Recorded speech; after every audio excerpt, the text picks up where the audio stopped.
नमस्कार दोस्तों, मैं नीरज जांगीर स्वागत करता हूं आपका पाठशाला क्लासेस के इस यूट्यूब प्लेटफॉर्म पर।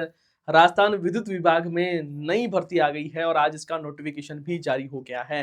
पहले भी मैंने एक वीडियो बनाई थी और उसमें मैंने इस भर्ती के बारे में आपको बताया था और आज हम इसके बारे में और अच्छे से डिटेल से डिस्कशन करने वाले हैं कि इसका सिलेबस क्या-क्या रहने वाला है, फॉर्म है वो कब से भरे जाने वाले हैं, एग्जाम कब होगा और कौन-कौन इसमें आवेदन कर सकता है। हर एक पहलू के बारे में डिटेल डिस्कशन है वो इस सेशन में करने वाले हैं। दूसरी बात, टोटल 2005 पदों पर ये भर्ती है वो रहने वाली है और आज इसका डिटेल नोटिफिकेशन भी जारी हो चुका है। यहाँ पर आप देखोगे ये नोटिफिकेशन है वो जारी किया गया राजस्थान राज्य विद्युत उत्पादन निगम लिमिटेड है, उसके द्वारा ये नोटिफिकेशन है वो जारी किया गया है। यहाँ पर आप नोटिफिकेशन देखोगे तो ये है साहब नोटिफिकेशन। ये क्या है? नोटिफिकेशन है वो आपके लिए जारी किया गया है और ये नोटिफिकेशन किस किस के लिए है हम बात करें तो यहाँ पर आप देखोगे जूनियर अकाउंटेंट, जूनियर असिस्टेंट या कमर्शियल असिस्टेंट ग्रेड 2 जो है उसके लिए ये जो नोटिफिकेशन है वो जारी किया गया है। यहाँ पर जो आपके काम की भर्तियां हैं मैं सीधा उसी के बारे में बात है वो करने वाला हूँ। तो यहाँ पर आप सारे विद्युत निगम है अपने उनके बारे में बात है वो लिखी हुई है। अब देखो यहाँ पर हम बात करें, यहाँ पर मैं बात करूं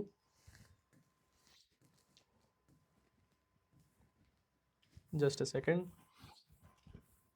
आपके जो लिए जो इंपॉर्टेंट है सीधा उसी के बारे में बात करें। देखो जूनियर अकाउंटेंट की बात करें, जूनियर अकाउंटेंट L10 की जॉब आपके लिए रहने वाली है और आपको जो सैलरी है वो मिलने वाली है 33,800 रुपए पर मंथ और 2 साल का जो प्रोबेशन पीरियड रहेगा उसमें आपको 23,700 रुपए फिक्स सैलरी है वो मिलने वाली है। और यदि आप जूनियर असिस्टेंट या कमर्शियल असिस्टेंट 2 में यदि आप लगते हो तो ये L5 की है, इसमें आपको 20,800 रुपए सैलरी मिलेगी और जो प्रोबेशन पीरियड रहेगा 2 साल का उसमें आपको 14,600 रुपए है वो फिक्स पेमेंट है वो मिलने वाला है। अब सबसे महत्वपूर्ण जो बात जिसका आप इंतजार कर रहे हो कि सर हमें क्वालिफिकेशन बता दीजिए कि यदि हम इसमें अप्लाई करना चाहते हैं जो क्वालिफिकेशन है वो क्या होनी चाहिए। तो यहाँ पर एजुकेशन क्वालिफिकेशन के बारे में बात करें, सबसे पहले जूनियर अकाउंटेंट के बारे में बात करें, इसके बारे में जूनियर अकाउंटेंट के बारे में बात की जाए तो लिखा candidate must hold a graduation degree की। साहब आपके पास में क्या होनी चाहिए? ग्रेजुएशन की डिग्री है वो जरूर आपके पास में होनी चाहिए, पहली बात तो ठीक है ना। किस में होनी चाहिए सर?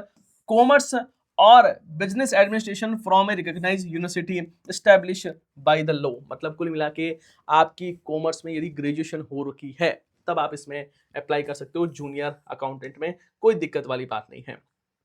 या फिर इसके अलावा क्या है सर? इसके अलावा यदि आपने you have passed intermediate examination from the institution of cost accountants in India Kolkata में, और या फिर the integrated professional competence course यदि आपने कर रखा है, मतलब आपने आईपीसीसी कर रखा है तब भी आप इसमें अप्लाई है वो कर सकते हैं। या फिर आपने एमबीए कर रखा है तब आप इसमें अप्लाई कर सकते हैं। मतलब हम मिनिमम क्वालिफिकेशन के बारे में बात करें तो यदि आपने ग्रेजुएशन कर रखा है किसमें? कॉमर्स में, है ना, या फिर बिजनेस एडमिनिस्ट्रेशन में, तब आप इसमें अप्लाई है वो कर सकते हैं, कोई दिक्कत वाली बात नहीं है। उसके साथ साथ में आपके पास में RSCIT या कंप्यूटर का जो ओ लेवल सर्टिफिकेट होता है या उससे अपर जो सर्टिफिकेट है वो आपके पास में होना चाहिए, ये आपको ध्यान रखना होगा। क्लियर बात है ना?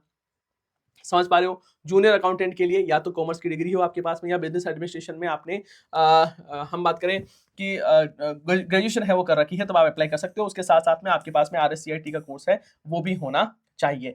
और क्या क्या चीजें हैं आप एक बार इसको और अपनी तरफ से डिटेल से पढ़ना। यदि आपके पास में ये क्वालिफिकेशन नहीं है तो भी आप इसमें अप्लाई कर सकते हो। इसमें बहुत सारे सेगमेंट है वो आपके लिए दिए गए हैं, आपको इसको जरूर देखना है ना, क्योंकि मैं सारे पढ़ूंगा तो बहुत बड़ा वीडियो हो जाएगा। तो इसका जो डिटेल नोटिफिकेशन है वो हमारे टेलीग्राम चैनल, आपको टेलीग्राम चैनल ज्वाइन कर लेना है पाठशाला क्लासेस का, वहां पर मिल जाएगा। आगे देखो, आगे हम बात करें जूनियर असिस्टेंट या कमर्शियल असिस्टेंट 2 के बारे में तो candidate must have pass senior secondary examination from a recognised board and its equivalent exam. मतलब आपके पास में 12th की डिग्री है वो होनी चाहिए। 12th यदि आप पास हो तो जूनियर असिस्टेंट कमर्शियल में आप अप्लाई है वो कर सकते हो। उसके साथ साथ में आपके पास में ओ लेवल या मतलब कंप्यूटर में RSCIT की कर रखा हो आपने या उससे हायर लेवल का आपके पास में सर्टिफिकेट हो तो आप अप्लाई है वो कर सकते हो। या फिर आपके पास में कंप्यूटर कॉन्सेप्ट का कुछ डिग्री वगैरह हो, मतलब ये आपके पास और लेवल नहीं है तो आपकी RSCIT सबके पास में है ही, तो आपको कोई टेंशन है वो नहीं लेनी है इसमें, तो आप इसमें भी अप्लाई है वो कर सकते हैं। अब हम आगे बात करते हैं,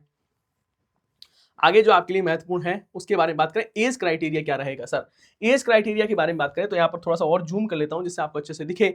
आपकी जो एज है वो 18 से 40 साल के बीच में होनी चाहिए। सर कब? तो यार ना 1 जनवरी 2027 को 1 जनवरी 2027 को 18 साल से कम आपकी उम्र नहीं होनी चाहिए और 40 साल से ज्यादा उम्र है वो नहीं होनी चाहिए, आप अप्लाई है वो कर सकते हो। बाकी एज रिलैक्सेशन है वो मिलता है, आपको पता ही है एज यूजुअल, है ना, जो आप जिस भी कैटेगरी में है उसके अनुसार आपको एज रिलैक्सेशन है वो भी मिलता रहेगा, तो वो भी कोई टेंशन वाली बात है नहीं।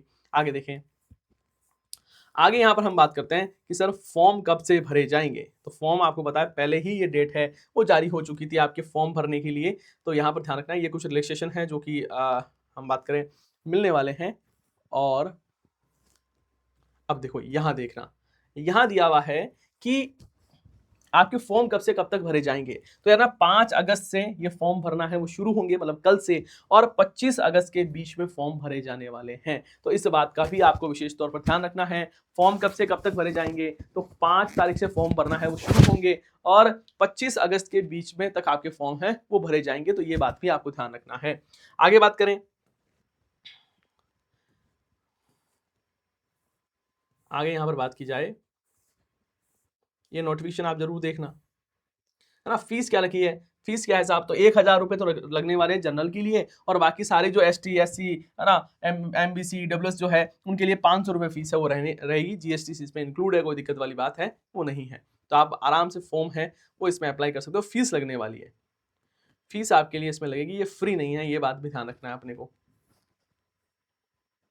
आगे देखो, लाइव फोटो वगैरह कैप्चर है, ये पूरा प्रोसेस दिया हुआ है जो कि मुझे नहीं लगता सारा प्रोसेस आपको यहाँ पर अभी पढ़कर बताने की जरूरत है कि साहब क्या क्या प्रोसेस रहेगा। अपन सीधा बढ़ते हैं कि साहब सिलेबस क्या क्या रहने वाला है, सिलेबस क्या क्या रहेगा। तो यहाँ पर हम बात करते हैं सिलेबस के बारे में, किसके बारे में बात करें, हाँ देखो सिलेक्शन प्रोसीजर के बारे में बात करें, computer based common written competitive exam for a post of junior accountant. देखो जो पहले हम जूनियर अकाउंटेंट के बारे में बात करेंगे, फिर कमर्शियल अकाउंटेंट के बारे में बात है वो करने वाले हैं। देखो जूनियर अकाउंटेंट में क्या होगा, एक CBT कंप्यूटर बेस्ड टेस्ट है वो होगा, है ना, और ऑनलाइन मोड पर होगा। तो question paper shall be in 2 part, 2 part में आपके पेपर है वो रहने वाला है, और टोटल 2 घंटे का आपके पेपर है वो होने वाला है। इसमें मल्टी चॉइस क्वेश्चन जो MCQ क्वेश्चन है वो आने वाले हैं, समझ पा रहे हो। हाँ आगे देखो, अब यहाँ पर पार्ट ए है उसका वेटेज कितना परसेंट रहेगा, 60% वेटेज है वो पेपर ए, जो पार्ट ए है उसका रहेगा, पेपर ए नहीं पार्ट ए का। अब यहाँ पर क्या पूछा जाएगा सर, अकाउंटिंग से रिलेटेड है, जैसे कॉर्पोरेट अकाउंटिंग है, इनकम टैक्स है, कोस्ट अकाउंटिंग है, theory and practice of auditing वगैरह है। ये आपके जो आपका जो सिलेबस है उसके अकॉर्डिंग ये पेपर है वो रहने वाला है, ठीक है। और इसका स्टैंडर्ड क्या रहेगा, सिलेबस ऑफ द एग्जाम जो इसका पार्ट ए है वो आपके ग्रेजुएशन लेवल है उसके अनुरूप यहाँ पर पेपर है वो रहने वाला है पार्ट ए का। अब बात करते हैं sir part B, part B का वेटेज है वो कितना परसेंट रहेगा, 40% रहने वाला है। और इसमें क्या क्या पूछा जाएगा, इसमें हम बात करें, थोड़ा और जूम करूं इसको, ये देखो इसमें आपके रीजनिंग और mental ability, mathematics, general knowledge और एवरीडे साइंस, हिंदी और इंग्लिश है वो पूछी जाएगी। यहाँ पर ध्यान रखना है कि जो हिंदी और इंग्लिश है वो 10th लेवल के अकॉर्डिंग है वो पूछी जाने वाली है। और भी इसके बारे में डिटेल है वो यहाँ पर नीचे दी हुई है कि साहब रीजनिंग और मेंटल एबिलिटी में क्या क्या पूछा जाएगा। तो यहाँ पर एनालिटिक रीजनिंग है वो पूछी जाएगी, नंबर सीरीज पूछे जाएंगे, letter series, odd man out, coding decoding है, शेप एंड मिरर वगैरह है ये पूछा जाने वाला है। मैथ्स में आपके 10th लेवल की मैथ्स है वो पूछी जाएगी, जनरल साइंस है उसमें पूछी जाएगी। उसके साथ में करंट अफेयर है, राजस्थान का करंट अफेयर, नेशनल और इंटरनेशनल करंट अफेयर पूछा जाएगा आपसे, है ना, उसमें न्यूज वगैरह, गेम, स्पोर्ट्स सारी चीजें आ जाती हैं। इसके साथ साथ में इंडियन हिस्ट्री आपसे पूछी जाएगी, यहाँ पर ज्योग्राफी, साइंस, इंडियन पॉलिटी, है ना, ये सारी चीजें पूछी जाने वाली है। हिंदी और इंग्लिश की बात करें तो यहाँ पर 10th लेवल की आपके हिंदी और इंग्लिश है वो यहाँ पर जो 40% का जो पेपर है, 40 नंबर का कह सकते हैं उसको, उसमें आपसे पूछा जाने वाली है, तो ये अपने को ध्यान रखना है। अब हम बात करते हैं सर नेक्स्ट,